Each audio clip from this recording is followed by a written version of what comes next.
يعني واحد بيجي يتفرج على الفيديو بتاعي يقول لي انت شكلك شبه الشيطان. طب انت بكص امك شفت الشيطان يعني عرفت شكله ايه عشان تقول لي انا شبه الشيطان؟ انت فاهم؟ فيجي يقول لك ده اعوذ بالله شكل الشيطان، ده شكله شيطان ده.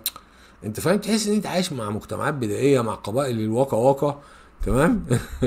البدائيه. انت فاهم؟ في غابات الامازون. وانت شو يعني، في حد شاف الشيطان ده؟ في حد شاف الشيطان قبل كده؟ اللي يشوف شاف الشيطان قبل كده يكتب لي في الكومنت يقول لي شكله عامل ازاي. مفيش حد شاف الشيطان يا عم، الكلام لعب العيال ده. انت فاهم؟ كل حاجه اصل الشيطان، اصل الشيطان. وانت واقف بتصلي تلاقي اللي جنبك يفعص في رجلك عشان الشيطان ما يجيش يقف. طب ما الشيطان ممكن يعدي من تحت رجليكم. حاجات بقى تافهه. انت فاهم؟ يعني بتضايق انا اول لما الاقي ناس كبيره. انت فاهم؟ وبتضايق من نفسي ان انا كنت بعمل الحاجات دي والله. تمام. ومصدق الحاجات دي، يعني انت مصدق ان الشيطان فين هيجي يقف جنبك وسطيك؟ انت فاهم؟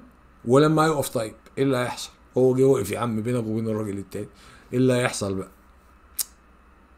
انت فاهم؟ واحد يفسي وهو بيصلي يقول لك اصل الشيطان هو اللي بيخليه يفسي. انت فاهم؟ مش عشان هو بطنه وعليه اكل. انت فاهم؟ لكن بغض النظر بقى ان هو مسلم مسيحي، يعني المسيحي برضو اللي بيؤمن بالشيطان ده حمار، يعني مش هو يعني على راسه ريشه، ما هو زي المسلم بالظبط. ما هو المسيحي بيؤمن بالشيطان ده برضه. الشيطان مش عارف خد يسوع من ايده وقال له بص ورى له ممالك الدنيا. ورى له ممالك الدنيا ايه يا عم؟ وبيفرجوا على كومباوند. بيفرجوا على الكره الارضيه كلها. اطلع بيه فين الجبل اللي هو قمته توصلك ان انت تشوف ممالك الدنيا؟ كله اي ظبط وخلاص. انت فاهم؟ والنصاب بخير طول ما المغفل موجود. انت فاهم؟